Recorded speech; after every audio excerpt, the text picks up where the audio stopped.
Awesome, awesome. Okay. Um, so before we get started, let's go ahead and get a land acknowledgement. And it's always important to recognize the territory we're on. And I want to take a moment to respectfully acknowledge that all the places that we are calling from today have been home to indigenous people for millennia. We pay respect to the elders, the past and present, and their stewardship of the land throughout the generations. So I'm going to go ahead and introduce myself. My name is Louis, and my preferred pronouns are he, him, his. And so I'd like to go around and see if everybody can introduce themselves with their preferred pronouns. And then that way we can go ahead and get to our main event. So next to me is this side is Carrie. Hello, everyone. Nice to see you here today. My name is Carrie Bachman. My pronouns are she, her, and hers. Thank you very much, Carrie. And right underneath there is someone that we know at DACU as Mom. Hi, everybody. I'm Catherine, Carrie's mom, and I'm glad to be here. She, her, and hers. Thank you. Thank you very much. And next to her is Sandy. I'm Sandy, and my preferred pronouns are she, her, and hers. Hello, everybody. Awesome. Thank you. Welcome, Sandy. And next to Sandy is Mikkel. Hi, I'm Mikhail. I preferred pronouns, they, them, theirs. My name is Erin. I'm Mikhail's friend and neighbor. My preferred pronouns are she, her, hers.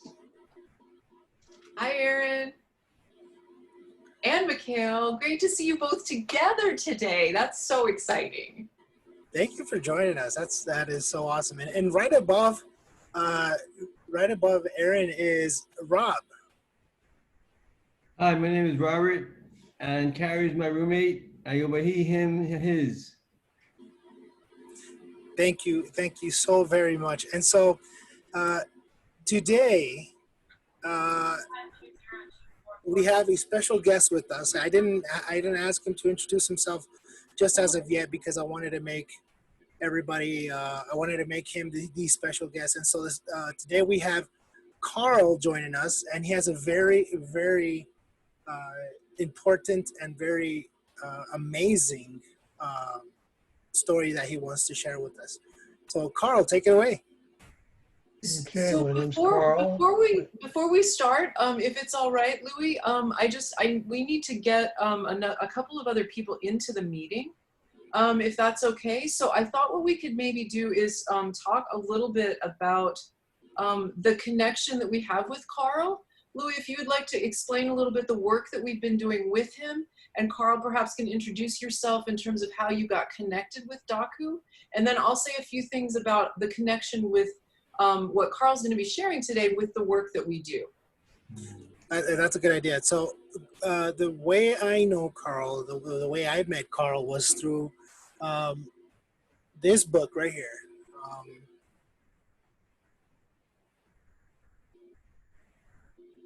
I keep disappearing, I'm sorry. And this book is a transformative leadership book that Carl is showed us and is kind of walking us through it. We're meeting once a week, and we're the DACU staff, Carrie, Sam, Adalis, and I.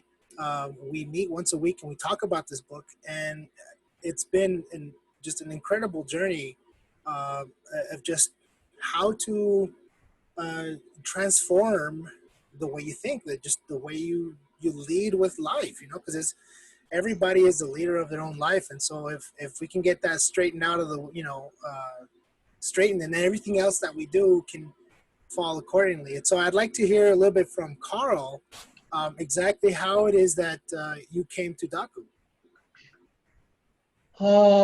It was at a kind of a prayer gathering at a friend's house, and Rob and Carrie were there, and that's how I met them and learned about the work of DACU and got interested. And so my wife and I became Time Bank members. Awesome. So aside from him teaching us a great book. He's also part of the Time Bank, and he's using Time Bank to show us this amazing literature. Carrie, you want to share with us a little bit about how you Yes, sure. And Louis, I just texted you some info of somebody who needs to get on. If you could please help them, I'll go ahead and do this. Yes. So one of the things that is amazing about Carl, there are many, many, is he is the partner of Sharon, who did our bread baking last week. And so I wanted to acknowledge Sharon is an amazing, creative and beautiful soul as well. So you all are an incredible partnership and inspiration to us in terms of what a couple can do in the world for decades together. So that's one of the things that I wanted to share.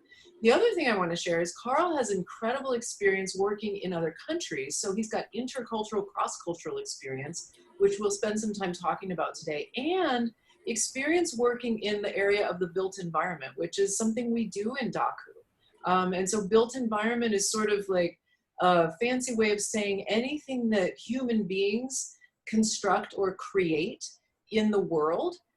So if you think about like the way we engage in our lives, if we hop in our car to go to the movies, we have to drive on streets and we have to go through street lights. And we have to see stop signs, and then we see parking lots that we pull into, and the way the buildings are constructed. All of those things impact the way we interact with our environment and how easily things are to be accessed by us. So one of our main projects has been social equity mapping, where we work with community members who are pedestrians, who have themselves lived on the streets, and some still are. And they work together to figure out how we can make our community safer and more accessible to people who do not have vehicles and who may actually be living in essence very public lives because they are not behind four walls like I am privileged to be. So that's one of the ways that we work with DACU on the built environment. Another one has been working with neighborhoods to look at traffic calming. In Las Cruces, we have very wide streets. And so we have actually worked with neighbors in the city of Las Cruces to calm those streets by narrowing them in some cases, by painting street art on them.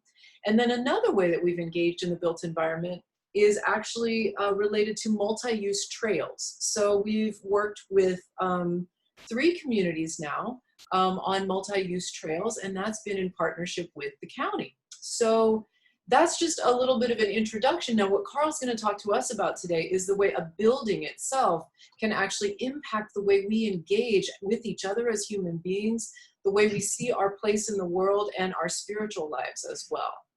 So I hope that provides a little bit of context. And what we'll be doing is Carl's got an amazing video that he's going to be sharing with us, which will be about 15 minutes. And we'll have some time for Q&A after that. And then you have, I think, a really interesting presentation, Carl, which will be very interactive. As you have questions, please just let us know, and Louie and I will let you, sort of break in.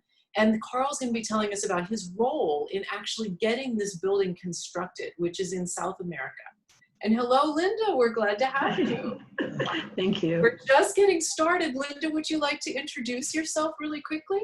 Hi, I'm Linda Hill. I'm a Time Bank member, and I think I've probably talked to most of you, I think virtually anyway. Yes, Linda, it's great to have you with us. Thank you for your patience. And if you could share your pronouns, please. Her, she, her, and hers, and I'll put it on here. Great, thank you so much. You're welcome. All righty. So Carl, without further ado, thank you all. And I would like you to take it away, Carl. Okay. In relation to what you were saying, Carrie, what this building taught me was that there's another dimension to space that humans use, and that it's in architecture. I think it's valuable to consider that and appreciate it.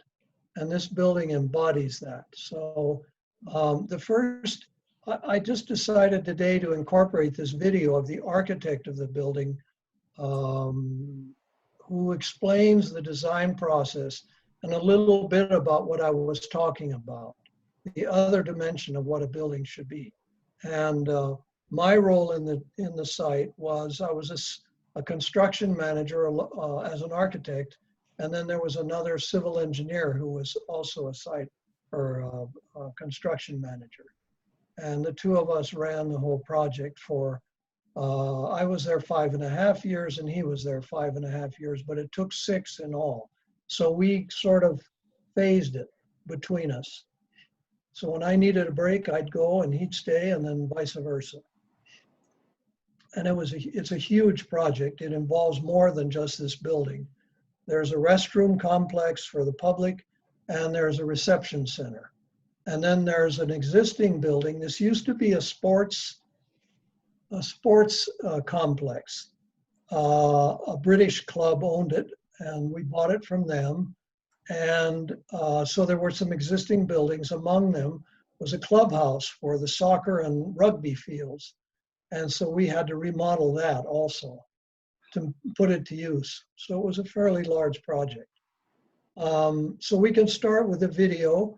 The man you're going to see is a friend of mine. I got to know him through this project. And he's a very creative, kind of artistic, flourish person, as you'll pick up, but he's a wonderful soul. He's great. And his name is Siamak Hariri, and he is from Toronto, Canada.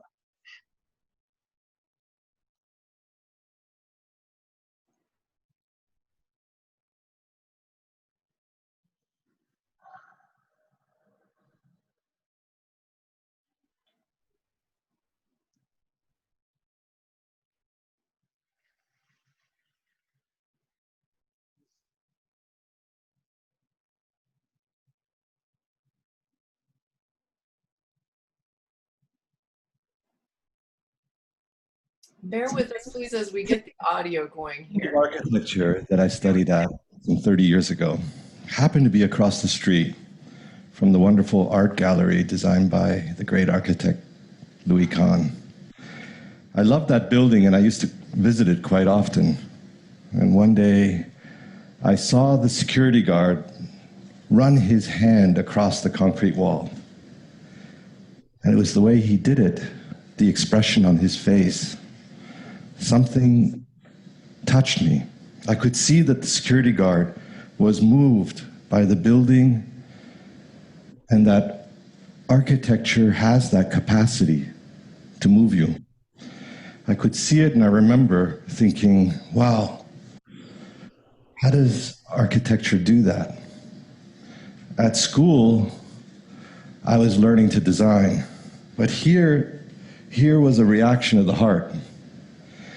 And it touched me to the core.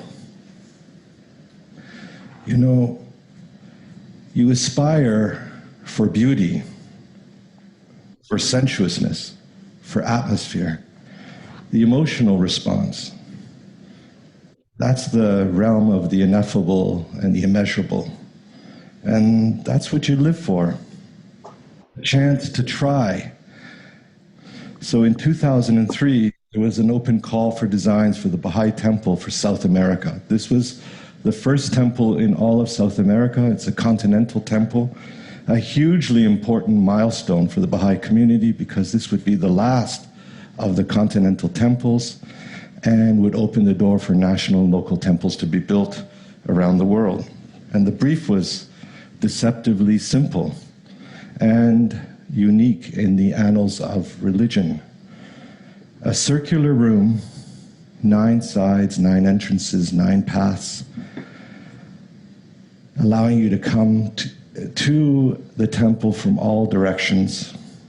9 symbolizing completeness, perfection, no pulpit, no sermons, as there are no clergy in the Baha'i faith. And in a world which is putting up walls, the design needed to express in form the very opposite. It had to be open, welcoming to people of all faiths, walks of life, backgrounds, or no faith at all. A new form of sacred space with no pattern or models to draw from. It was like designing one of the first churches for Christianity or one of the first mosques for Islam. So we live in a secular world. How do you design sacred space today? And how do you even define what's sacred today? I stumbled across this beautiful quote from the Baha'i writings, and it speaks to prayer. It says that if you reach out in prayer, and if your prayer is answered, which is already very interesting, that the pillars of your heart will become a shine. And I love this idea of the inner and the outer. Like when you see someone and you say, that person's radiant. And I was thinking, my gosh, how could we make something architectural out of that? Where you create a building and it becomes alive with light. Like alabaster, if you kiss it with light, it becomes alive. And I drew this sketch, something with 2 layers, translucent, with structure in between, capturing light. Maybe a pure form, a single form of emanation that you could imagine would be all dome. And everything we kept making was looking too much like an egg, a blob. So you search, you all know this, crazy search, letting the process take you, and you live for the surprises. And I remember quite by accident, saw this little video of a plant moving in light, and it made me think of movement, reach, this idea that the temple could have reached, like this reach for the divine. You can imagine also that movement within a circle could mean movement and stillness, like the cosmos, something that you see in many places. But rotation was not enough, because we needed a form. And in the Baha'i writings, it talks about the temples being as perfect as is humanly possible. And we kept thinking, well, what is perfection? And I remember I stumbled into this image of this Japanese basket and thinking our Western notions of perfection need to be challenged, that this wonderful silhouette of this basket, this wonkiness, and that it has the kind of dimple of what you might imagine a shoulder or the cheekbone, and that kind of organic form. And so we drew and made models, these lines that merge at the top, soft lines, which became like drapery and translucent veils and folding. And the idea of not only folding, but torquing. You remember the plant and the way that it was reaching. And this started to become an interesting form, carving the base, making the entrances. And then we ended up with this. This is this temple with 2 layers, 9 luminous veils, embodied light, soft flowing lines, like luminescent drapery. 180 submissions were received from 80 countries, and this was selected. So we went to the next stage of how to build it. We had submitted alabaster, but alabaster was too soft. And we were experimenting, many experiments with materials, trying to think how we could have this kind of shimmer. And we ended up with borosilicate, and borosilicate glass, as you know, is very strong. And if you break borosilicate rods just so and melt them at just the right temperature, we ended up with this new material, this new cast glass, which took us about 2 years to make. And it had this quality that we loved, this idea of the embodied light. But on the inside, we wanted something with a soft light, like the inner lining of a jacket. On the outside, you have protection, but on the inside, you touch it. So we found this tiny vein in a huge quarry in Portugal with this beautiful stone, which the owner had kept for 7 generations in his family, waiting for the right project, if you can believe it. Look at this material. It's beautiful, and the way it lights up, and it has that translucent quality. So here you see the structure. Lets the light through.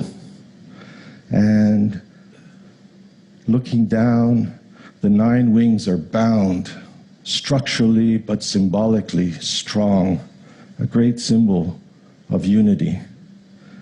Pure geometry, perfect circle, 30 meters in section and in plan, perfectly symmetrical, like the idea of sacredness and geometry.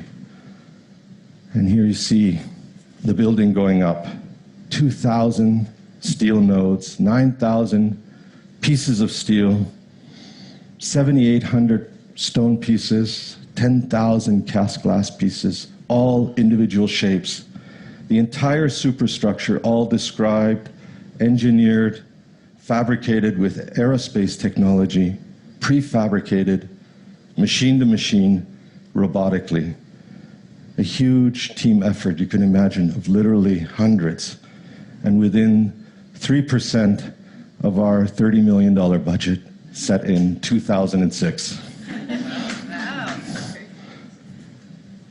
9 wings bound together, forming a 9-pointed star. And the star shape moving in space, tracking the sun.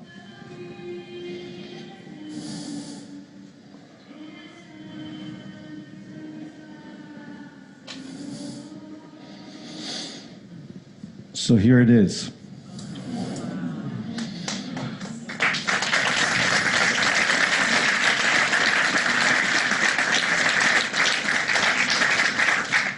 Hopefully, a befitting response to that beautiful quote, a prayer answered. Open in all directions, capturing the blue light of dawn, tent-like white light of day, the gold light of the afternoon, and of course at night, the reversal. Sensuous, catching the light in all kinds of mysterious ways.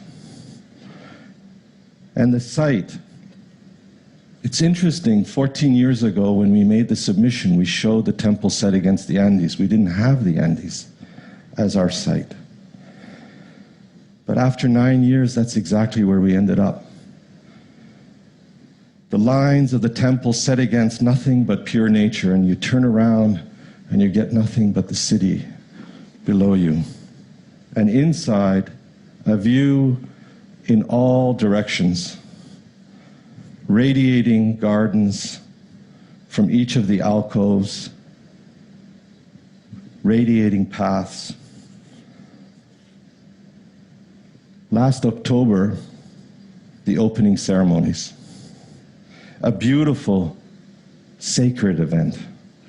5,000 people from 80 countries, a continuous river of visitors. Indigenous people from all over South America, some who had never left their villages. And of course, that this temple belongs to people, the collective of many cultures and walks of life, many beliefs, and for me, what's most important is what it feels like on the inside, that it feel intimate, sacred, and that everyone is welcome. And if even a few who come have the same reaction as that security guard, then it truly would be their temple. And I would love that. Thank you.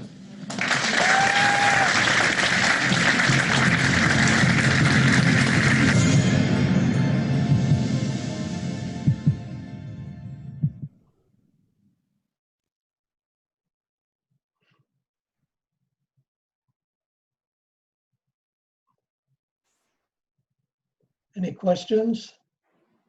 Well, I'm Comments? going to see about unmuting people here a little bit Okay. so that we can, if you have any questions, you can unmute yourself or I will attempt to unmute you as well. Yes, it sounds like Catherine has a question. Just a moment, Mom, you're not unmuted. Just a moment. There you go. What was his name again, Carl? The artist. Yes, Siamak Hariri, Harari. And he has won, that project has won international awards, Canada, Chile, I don't know what other countries. And I think the AIA has given him an award, and the Canadian Architects Association has awarded him. But I wanted you to see that because it gives you an insight as to what a building could do to a person when they experience it. And I have concluded that that is not a building, it's a sculpture that you go inside and experience. Yeah. Right. Mhm. And it's amazing. Now, I like what the fact that, what's that? You know Sorry, what I it like the fact that reminded it's- me of? A spider's web. Hmm. In the beginning part of it, you know, just looking through that with the Oh, light, yeah, the patterns, beautiful. yeah. the early part of the design actually reminded me of jellyfish, because I used to photograph jellyfish in Monterey Aquarium. I love the organic shape of that. It's beautiful. Yeah. Robert, that's so true. Actually, the videos that you have of those jellyfish are incredible and very similar. I love the organic connection there. It's so funny because I said, that almost looks like a sea creature. And Aaron said, jellyfish. Oh my gosh. Yeah, Yeah. it is. I mean, just the way the luminescence of Mm, jellyfish, mm. which is so fascinating and Beautiful. beautiful. Yeah. I was going to say, Carl, that I've actually seen this video before. I'm a big TED watcher. Oh, good. So I had seen this one. It was wonderful to see it again. Good. And I've been to Santiago, but before this was there. It's an amazing city. And then the other thing, just what you were talking about and what he was talking about the way a building can make you feel. When I was 16 years old, I grew up in Montana, and my parents took me and my two younger sisters on a trip to the East Coast, and we went to New York City and to Washington, D.C. And I was thrilled because that was my dream, was to be in a city. And I stepped into the cathedral that's in the financial district, and St. Patrick's Cathedral, Right. off the street. And when you're in New York, it's this bustle and noise and chaos and, you know, this crazy world outside. And then you open these doors and you step inside, and it just, this hush falls upon you when you step into St. Patrick's Cathedral. And I wasn't religious, you know, I mean, it wasn't, but the building did that to me. It was hushed. It was cool. It was very cool. And they had lights. It was very tall with lights up towards the top. So it gave you that sense of ascendancy. Mm-hmm. So it was one of my first experiences of architecture, you know, affecting me and changing me. I could really relate to what he was talking about. Right. Great. Thanks for the explanation. Yes, Sandy. Hi, I'm curious, the architect video that we just watched, he said that it's owned by the collective and all people, but clearly someone paid for it, commissioned it, and someone is maintaining it. Can you speak to that at all? Mm-hmm. Yeah. The Baha'i community is the only group that has financed this. They wanted it to be a gift from the Baha'is to the world. And I wanted to tell you, during the construction, some of the people that were going to be working with this and everything once it was built came to me and they said, well, I think we're going to expect 50 or 100 people a day maybe, and we can handle that.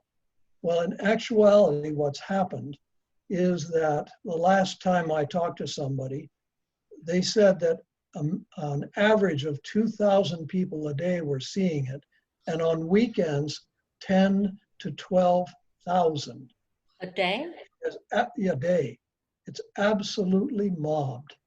Well, I definitely want to go as soon as it's safe to travel. I'm ready to do more research on this, but I'm so motivated to go now and experience it. It's amazing. I know. You know, I haven't been there since they did the last furnishings and the interior stuff. Do you think you will go?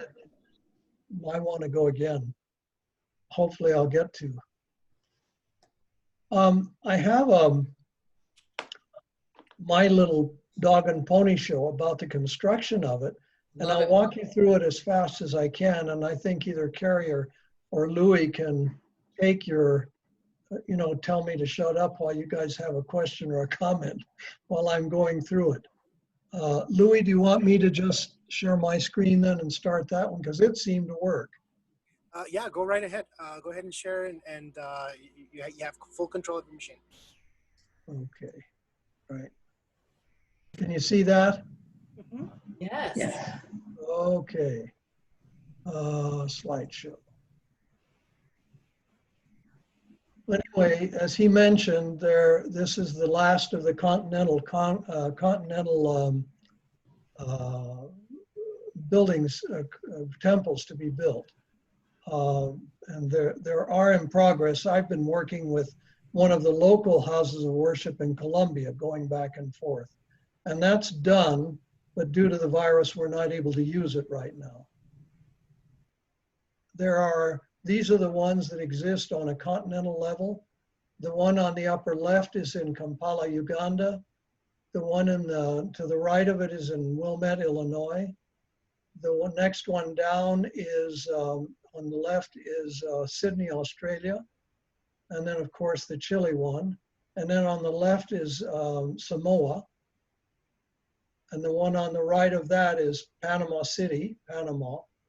And then the bottom left is New Delhi, India. And the one to the right of that is Frankfurt, Germany. And as he explained, these are the purpose of these is to offer a space for the gathering of people, whatever religious, racial, or national origin. And he explained a little bit about the 9 doors and so forth, so I don't have to do that. He mentioned that there were 185 proposals from more than 80 countries. Now this is a little bit about the design, connecting force of light that he talked about, he touched on. But these are some of the things that he looked at. Study of light and its interaction with physical objects. And this is, of course, a forest cover looking up through. And he mentioned to me a couple times, this was what he was trying to achieve, is some kind of a filtered light. And then here's that Japanese basket, wonky, what he called a wonky design. But what is perfection? This is glass. These were some of the early models. Oh, yeah. And then the physical and digital exploration, they played with different models. And a lot of times architects will do a lot of drawing, but they really seem to hit them, tried to design in 3D. It was too hard to do it on paper. And so they played a lot with models to kind of get to where they wanted to go. Looking up through the structure.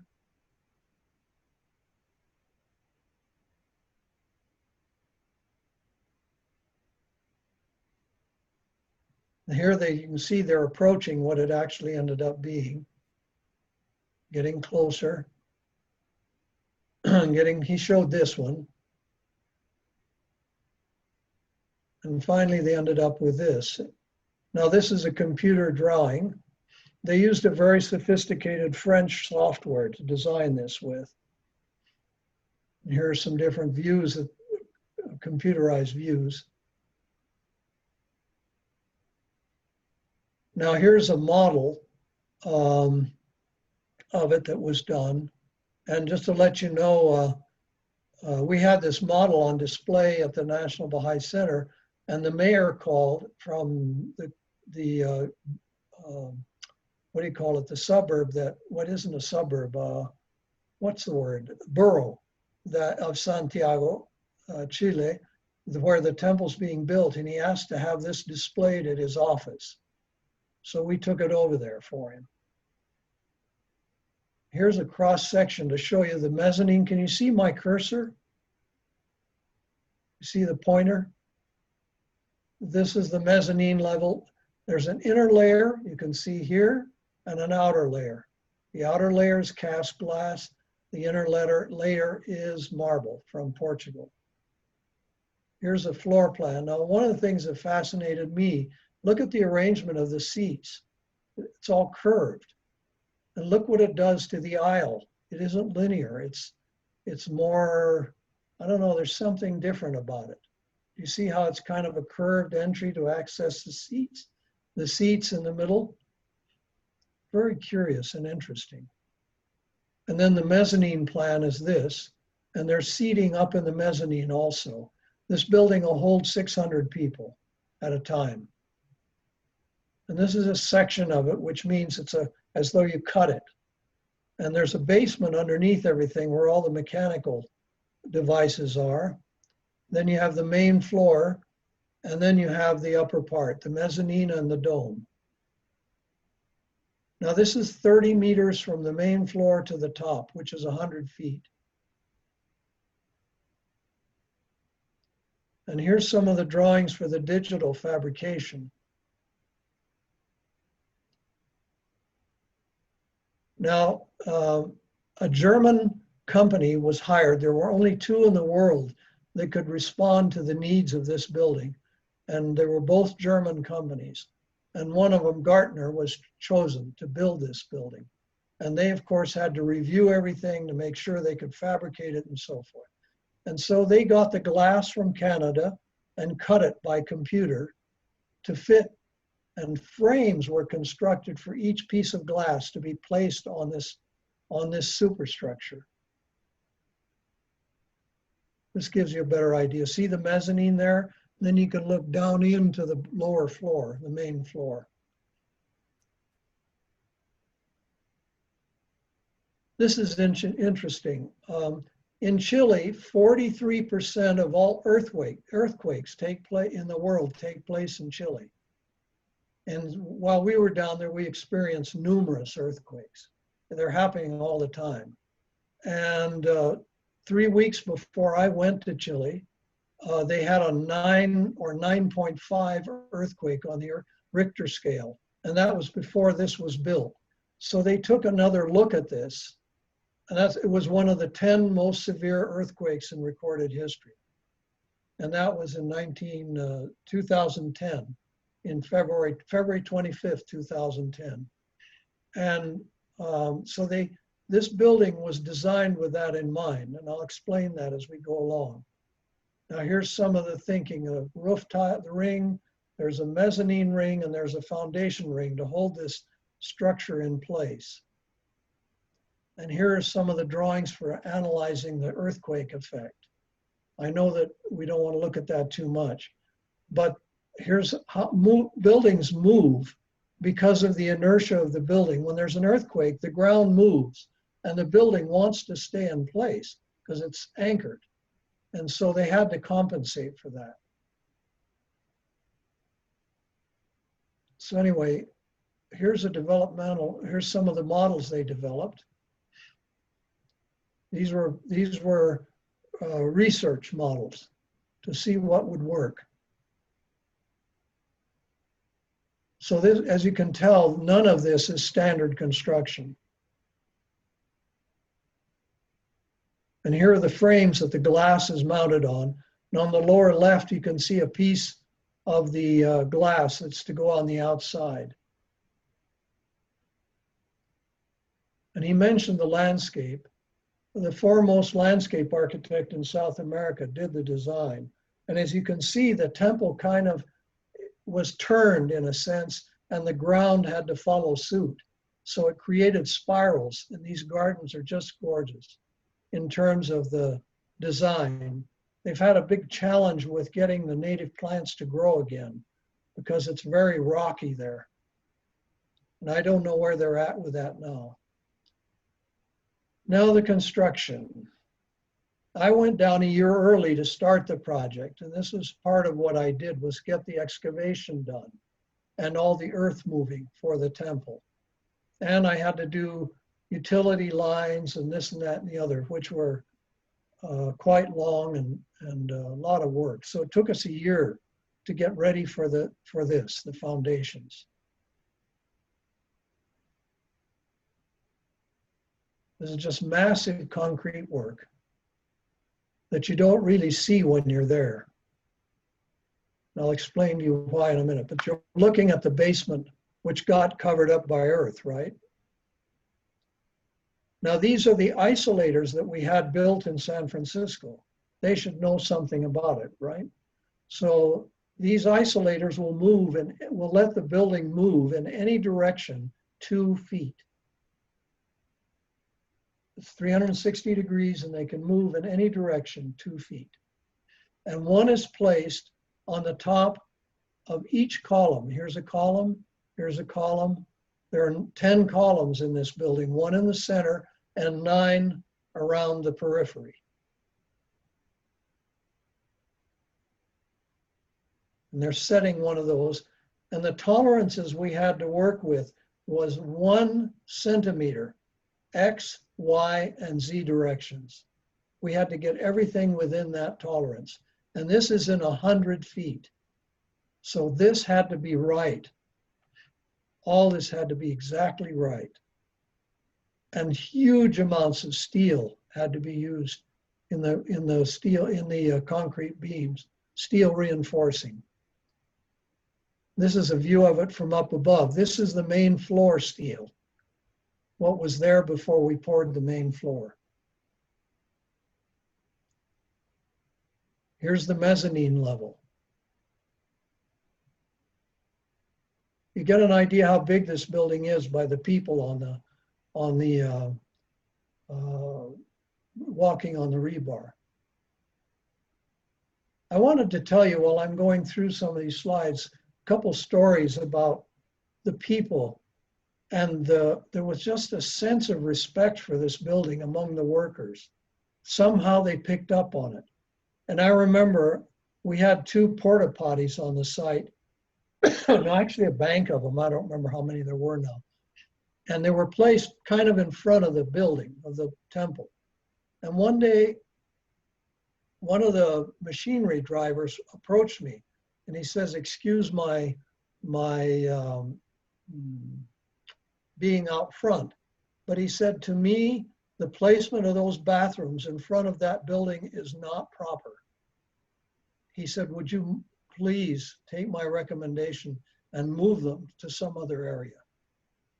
That's how much, and all the people acted this way towards this building. Do you get what I'm getting at? He just didn't feel it was respectful to have those porta potties right there. And the building wasn't even built.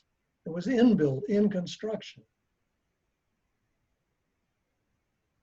Here's some of the guys working. We had a majority of Chilean workers on the project.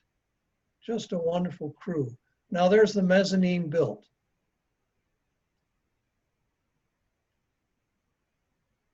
This is the basement before the floors were complete. You see how big they are. And the whole upper slab floats on those isolators. I don't know if you can see them. I'll point to them here. There's one in the middle. There's one here, one here. So the whole building can move above those isolators. And you see this trench? That's a 2-foot wide trench to allow for the movement of the building. And this plate, this steel plate, as they were being installed, is to allow for that movement to take place without people falling into the trench, of course. And the marble steps then went on top of this. Can you imagine the work and thinking that went into this? But the whole building can float. Now this is the crown that connects everything up at the very top of the temple. And all the steel work was fabricated in Turkey. So this is a factory in Turkey.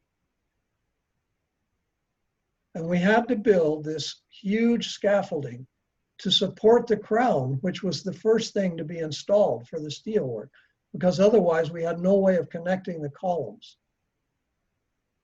And there's the column, not a straight line in them. You can kind of see why it had to be done by computer. And there we are installing the first column. I never forget that moment. That was an emotional moment. And here are the guys connecting them. And here we are with all of those 18 of those columns in place. Then they started to put in the spider web, as Catherine told us, which is your network that really holds the building together and also supports the glass on the outside and the marble on the inside. Now you can tell why this thing took 6 years to build. Very meticulous work. And all of these things were precisely measured.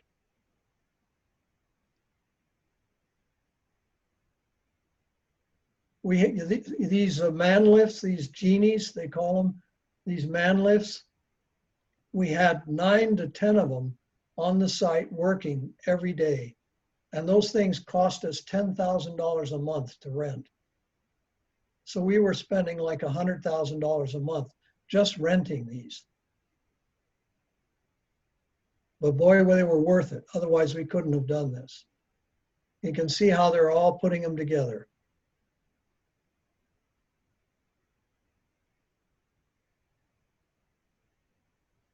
And these guys were used to working on in high elevation, riggers.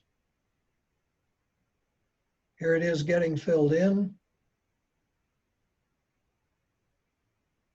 Look at that.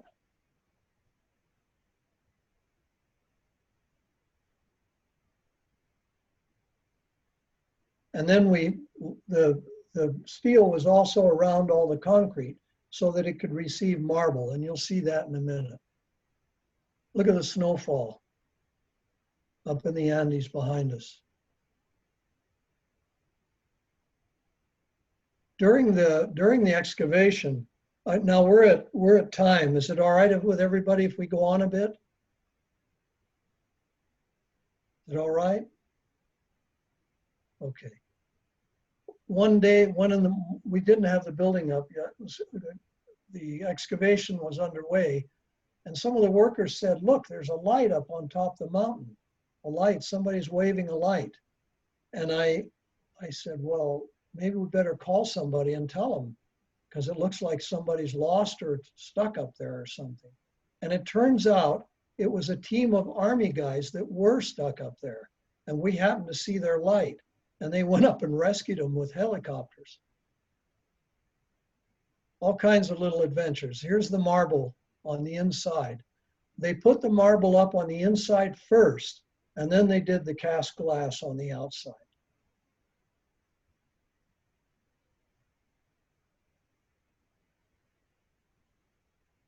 Look at these curves and how they figured out how to cut that perfectly. The only way you could do it was with a computer connection to the cutting saws. This is looking down from the top of the scaffolding. Here are the guys attaching the marble.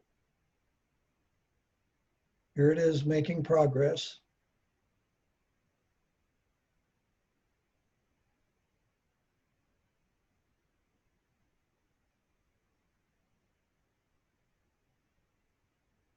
I love the light in this place.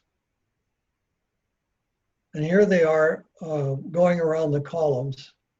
See that? Isn't that beautiful? Marble around the column.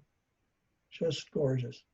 And here's some of the guys getting ready to put up cast glass. There they go. On the outside. Right there, we have 3 working right at once, 3 of those man lifts. Plus 2 cranes. We had about 300 people working on this at a time.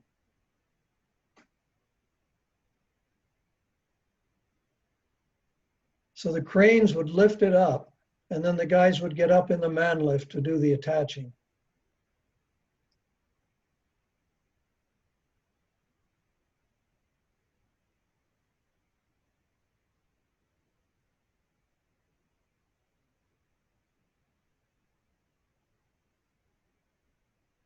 And these are windows that went in between each leaf. There's a strip of windows of clear glass. And they're putting those in. Right there. There's a space between the 2 leaves. They're putting in glass. You can see that ribbon window on the left there. Now, here's the crown. They're getting ready to put it in place.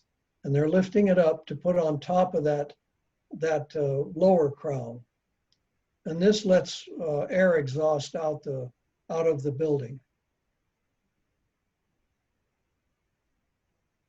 I'm glad they were doing that and not me.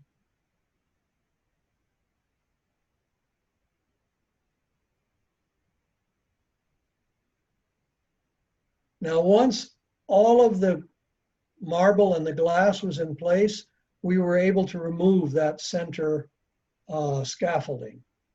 And that's when we began to be able to see what this thing really looks like. Now this is glass down below at the entries around the building. And you'll notice it has a double curve. It curves horizontally and it curves vertically. And there's only 2 places in the world that can do this, one in Italy and one in Belgium. And as I recall, we chose the Italian company. There's an entry door, brass. This is just the basement.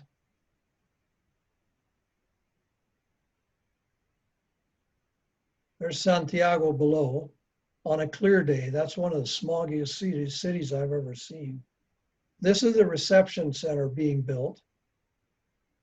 And this is the restroom. No, that's the reception center. And this, let's see, the next building over you see beyond is the restroom building. And this has a roof, earthen roof, and they plant on top of that so that you don't notice it. And here's a picture of the building overlooking Santiago at night. And this is the way it looks completed, which you saw.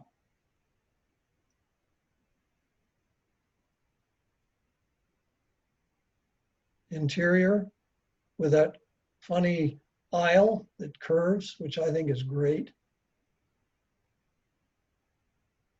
And I love the beautiful mezzanine railing there around, and the ceilings they were all done by Brazilians. We had a team of Brazilians come in to install that.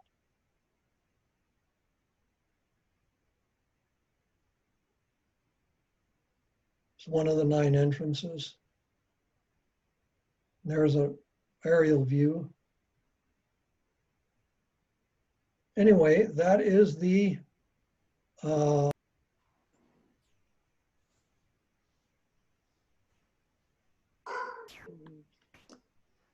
Wow, that is amazing. Thank you, Carl, so much for sharing your experience and photos and insight. I just so appreciate it. It was fantastic. Well, it's an amazing place, and I learned a lot about the built environment through this building. Wow. And especially seeing how people from around the world that go to Chile react to it and visit it. And the amount of people must say something. And they go there. A friend of mine who's from Peru one time I contact him, and he lives in Santiago now. And he said to me that the nature of the people that come to it has changed. They are no longer going as tourists, but they're going there to use the building as it was intended, which I thought was an interesting comment. Mhm. You know, there was a big fanfare at first. People wanted to see it as tourists. They don't do it anymore. They go there to use the building and enjoy it. So Carl, when you say they go to use the building, what do they do? Is it like Well, group activities or retreats? no. Or No, the building is only for quiet meditation. And if people want to pray, they can do that. If they just want to chill out, they can go do that. And then they can walk in the gardens if they want to walk and meditate. And people go there and they're using it for that now. Thousands in a day. As a matter of fact, they have to organize it such that there isn't a lot of crisscross, so that they get 600 in, give them 15, 20 minutes, half an hour, whatever it takes, and then come out. Mhm. The one in India has even greater visiting than that. And they say it's surpassed the Taj Mahal in the number of visitors. It's the largest, and I think it's the most attracted or most visited building in the world right now, I think, or it was before this virus thing, our friend the virus. I wanted to alert everybody that we've got a couple of people who've joined us. It looks like Charles Clements, I believe, is on the phone. And Luis Rios just joined us as well, Carl. Ah, Hi, Luis. there's one. Hi, Another everyone. bank member and an architect. Well, I just joined because I barely saw the text message that you sent with the correct Zoom meeting ID. So anyway, I've seen the presentation before, and Mr. Ewing does a great job. Yeah, it's a great project. Yeah, Luis, I was hoping that you could see the architect's TED Talk on. I'll show it to you sometime. Okay. I'm from Chicago, and I've driven past the Wilmette house, but I've never took a tour of it. I don't know why I never did that. Now I really wish I had. But when I go back to visit family, I can do that. Great. That's an interesting place. Carl, what is the acoustics like inside? It worked really well, Robert, because I don't know if you noticed in the ceiling, it was slatted underneath the mezzanine, and they insulated that with sound insulation. And the acoustics are perfect. Believe it or not, they're very good. Yep. Carl, I was wondering, it's such a complex project. And I think a lot with construction projects about how workers are treated and were there accidents, like how were they paid? Like what was their connection? Because it sounds like they had a real reverence for the work, but they did. How did this perhaps differ from normal kind of construction projects in that way? Well, it's very curious. And I think a lot of it is due to the nature of the Chilean people. They're curious, they're not afraid to ask questions. And they really got involved in this project on an emotional level. And the way I tried to work with them was to make sure that their contribution was seen as important individually, and that their work was venerated, that their work was appreciated. And I think that helped some. And that's the only project I've been involved in that was so obvious that way, that the people had such respect for the building.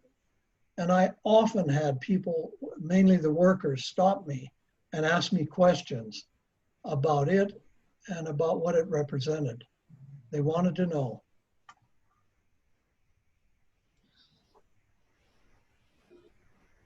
Was part of the strength of the structure similar to the idea of a geodesic dome? I believe it did have to be. I'll tell you a story. I used to, on weekends, I'd go up and take tours, even during construction. And one time there was a college, two or three of the universities brought architecture and engineering students up. And I was in the middle. First, I gave them a little video explanation in the office, and then we go up to the building and look at it. And during my dog and pony show, one of the professors raised his hand. He said, "Could I make a comment?" And I said, "Yeah." He said, "You know, there's not a straight piece of structure in this building like normal buildings."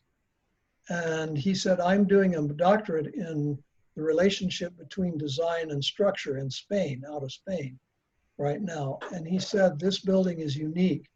And he said, even Frank Gehry, right, who designs these, I don't know if you're familiar with his work, but he designs these very shapes, different shapes in buildings. He said, even Frank Gehry just uses post and beam and standard sort of framing techniques for his buildings. And he said, you don't see something like this every time. And I'll tell you another thing. He said that it sort of symbolized the nature of the building, which is really meant to symbolize unity by the 9 doors and all that, the unity of the peoples in the world. But he said it symbolizes that insofar as until every piece was connected, it would not stay together. Symbolizing that everybody, we need to get this world to connect and unite our pieces so that we can uphold the life of the world, so to speak. But he said that's how he explained it. And I said, wow, that's a nice and interesting explanation. Yeah, I like that. Yeah, it is. And it's true, that building, in response to you, Robert, is that until everything was connected together, it wouldn't have stayed together. And that's why we had to leave that central scaffolding up until we had all the pieces connected. And then we could take it down. And everybody was a little worried about that moment. But it gave a little bit. It's bound to. It gave a little bit, but not much. And then it settled, and that was it. Can you imagine that being the guy pulling the last piece of chalking out from underneath that? Oh. Were you there for that, Carl? I was, but I stayed in the office. What an amazing time. You were there for 5.5 years working on this project. Did your whole family move with you? Well, our kids are grown, so my wife and I were down there. Okay. We lived there during that time. Wow. That's just an amazing experience. I have to go, but I just want to thank you again so much. You. I've thoroughly enjoyed it. Goodbye, everybody. Goodbye, Sandy. Sandy, for joining us. Thank you, Carl. That was fascinating. I really loved seeing the building come to life. It was really, really amazing. The thing I like is in Mr. Haridi's, do you remember the what do you call it, a time lapse photograph showing it to go together? That was amazing. Yeah. That's the only time lapse I've got of it. I'm going to try and see if I can't get a hold of the whole time lapse. As we had a camera there that took photos every now I don't remember, every 3 hours or something like that, up on a pole, and it took pictures of the construction. Cool. Yeah. You know, I'm wondering if Luis could talk a little bit just about your work at Dona Community College, Luis, because we've had some really amazing collaboration with you and your students. I don't know if those of you who've been to the office before, it's been a while since we've been there, but we have those beautiful, like, large whiteboards. And Luis's students are the ones who designed the mounting for the board. And how, Luis, do you see students that you work with connecting to this kind of like visionary type of architecture beyond sort of the usual post and beam or whatever we see, you know, normally? Oh, yes, definitely. As you know, I retired from that last year, but I'm still quite connected. Yeah, and Mr. Ewing, of course, he's been teaching there as an adjunct instructor, as well as, you know, serving as a volunteer and mentor. And he can also address your question. But, oh yeah, students amaze us with their ideas. Sometimes we need to bring them back to the post and beam idea to have them understand that there is a process, and that in real life, you're going to have to face budgets and things like that.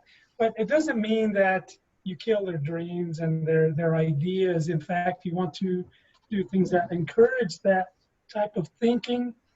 And when doing so, I think that you get the most out of the students. They become confident.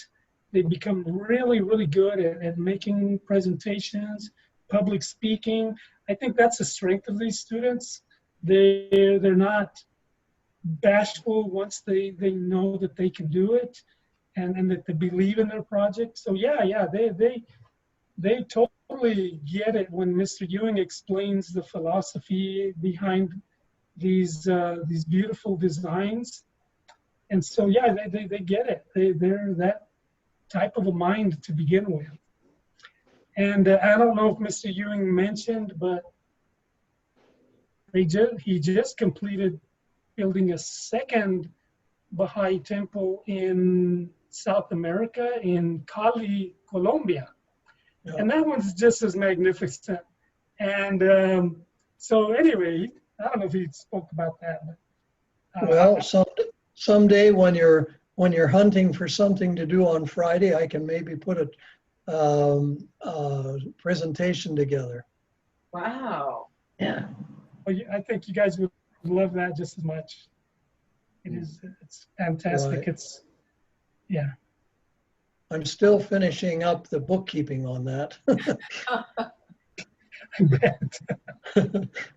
You know, part of what just really strikes me is, and I'm so glad, Luis, that you and Carl are both here today, because I mean, I've seen Luis in action with his students. He has an amazing gift of being able to ask questions and not stifle the creativity, but help guide students in ways where their ideas will be actually actionable, and, you know, where something might seem like at the outset, like pretty much ridiculous, but you kind of channel their creativity.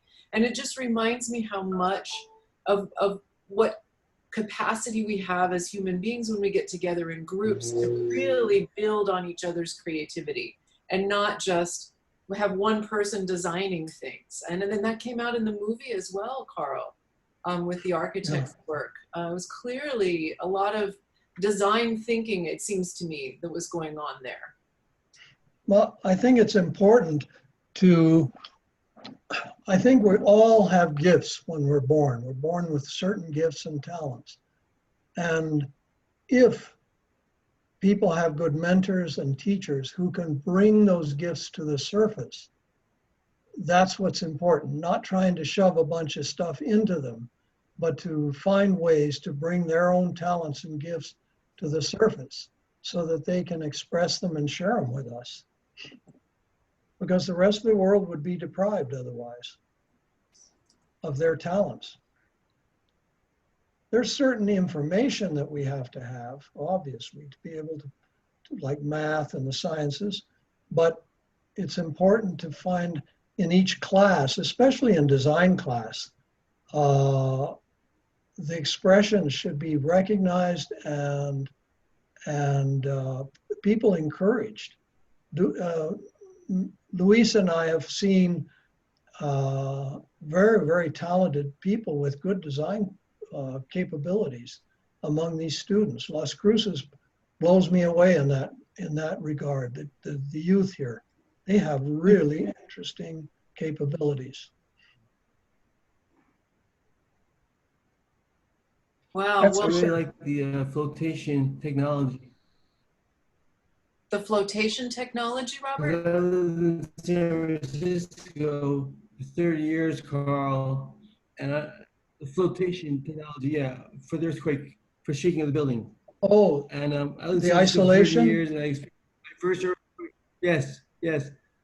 I experienced my first earthquake after about a year living in San Francisco, and the building I was in had Teflon movement. It was on Teflon sliders, so it actually slid sideways back and forth during an earthquake. And this building was built in the 80s, and the building I ended up living in was a 100-year-old Victorian, and that place has been around for over 100 years because it was a wood structure, and it actually swayed during the earthquake too. Wow. Well, you know, the technology is in a bowl, a receiving bowl, and then a convex element that's also round, you know, conal shaped that inserts in that. And that's how it works. So it can rotate back and forth or in any direction. And it's Teflon lined. It's something like Teflon. They won't tell us what it is, but, and then it has a gasket around it to keep dust and dirt out of there. And this is a technology coming out of San Francisco. And each one of those isolators weighed a ton. They're pretty hefty. And they may have to be changed. They said maybe 30 years, if there's a lot of movement in Chile, they'll have to be changed, which then we figured out a way to do that. Can you imagine that, Louise? What's that? It fascinates me that the glass and the marble can take that kind of movement. I'm from the San Francisco Bay Area, born and raised, so it's just crazy that.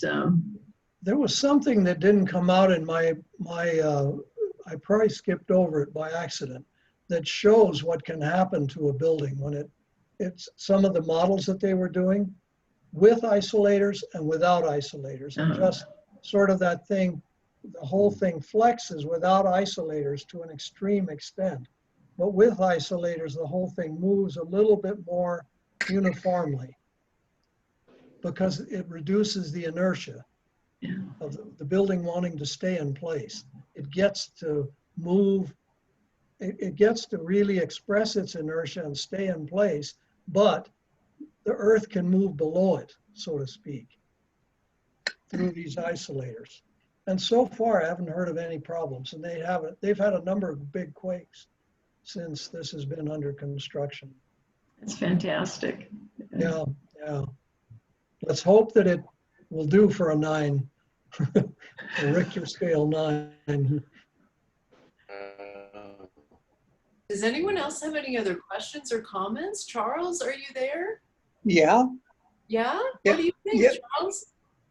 Well, I think it's pretty snazzy building there, and a good setting too. It almost reminds me of the Front Range of Denver, by Denver. But something that I had happen to me years ago was kind of, it's not anywhere near as grand, but it was kind of like the same sensation. Shepherd of the Sea Church in Garden City, South Carolina, they built a new building, and had the top of the building, the top of the sanctuary above the doors was totally glass. And when you turned around to walk back from the pulpit towards the exit, above the top of it was all these people of different nationalities, races, and everything else. And it looked like they were moving towards the Christ sitting on a rock. And as they moved forward, they became sheep to lay in his lap and lay around him. And it was an interesting sensation when you turn around and looked at it, because as you walked forward, you got that impression that like you were joining them. Oh my goodness. And I thought, well, whoever did that really knew his stuff. But of course, it was a small building by comparison to this. But I thought it had the same sensation where it actually kind of included me, I guess is the word. Yeah, that's an important thing, I think, for a building. It'll be interesting to see where we're going in the future. I see more and more of these artistic designs in buildings, and not just standard construction that may or may not have an effect on the built environment in a positive way.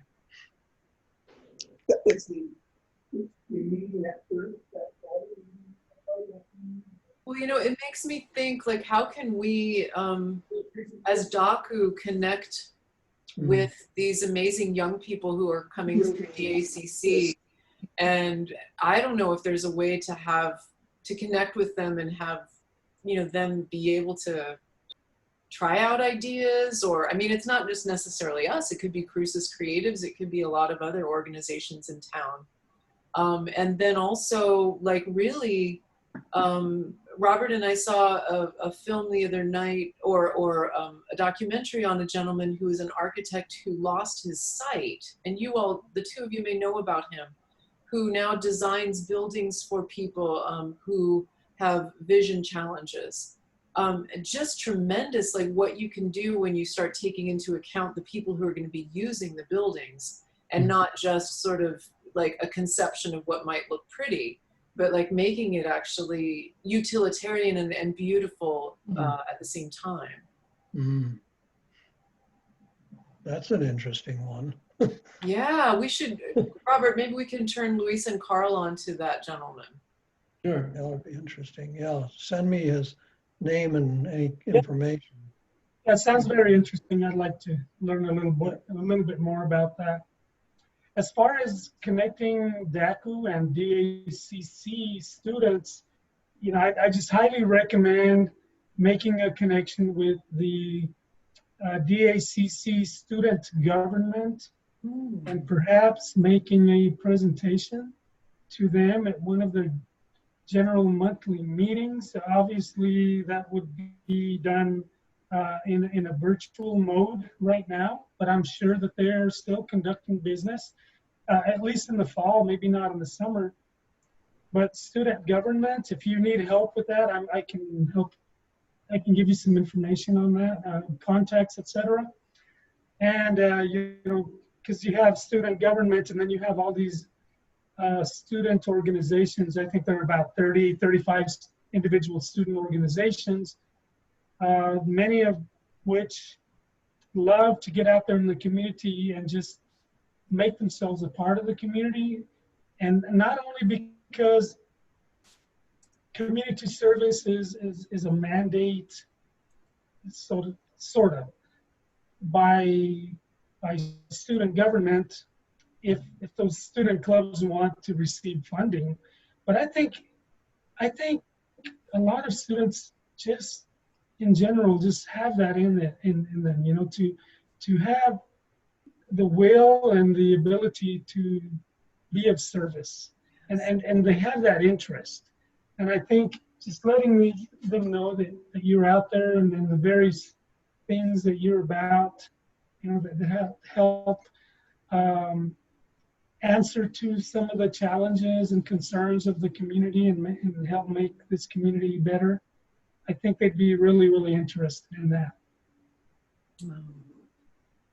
Thank you so much, Luis, for that reminder. I was just at the office today looking at all of those boards thinking, gosh, we need to get the rest of those mounted.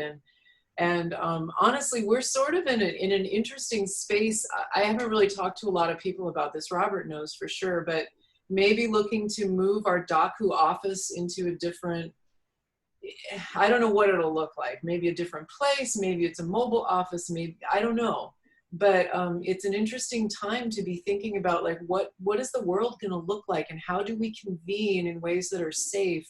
You know, maybe we do something where we have an outside area with a big veranda that's shaded with shade cloth, where we could put up misters, and maybe we can design it with heat retaining walls, so in the wintertime we could actually sit outside as well and be safe and be together.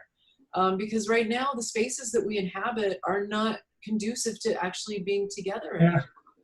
You know, what can we do to change that? I think it'd be a great issue for students to lend their creativity to. I don't know if there's any thought of that. I'm sure in the profession there must be at this point.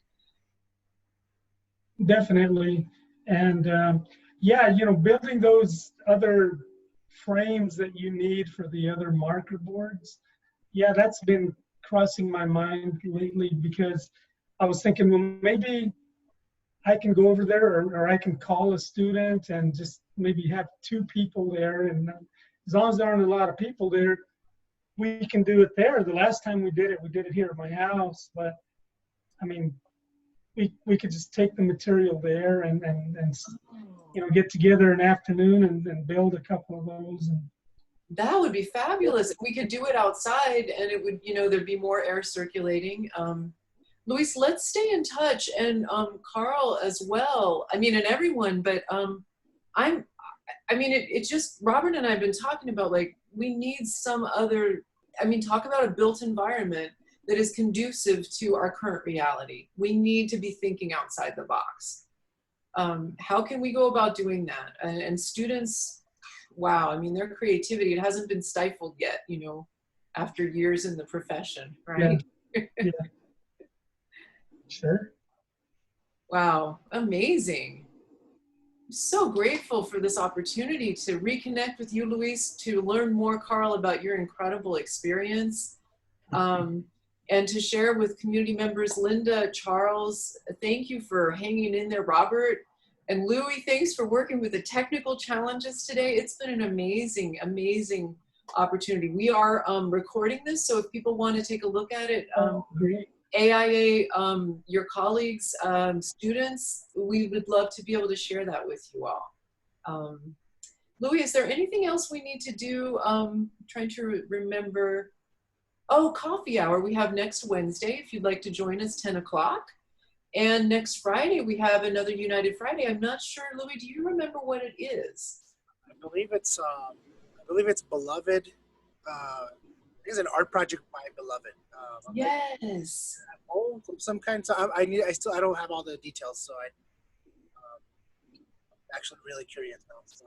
Yeah, it's something to do with either bowls made out of paper or something. I can't remember exactly, but that should be really great. And it has a community cohesion kind of piece to it as well. So we hope that you'll join us for those. We will double check that the links are correct for next time. And so that we can go ahead and leave on a sense of unity. How about all of us say that word together on the count of 3, and then we will just clap and we will feel free to go. So 3, 2, 1, unity. Unity.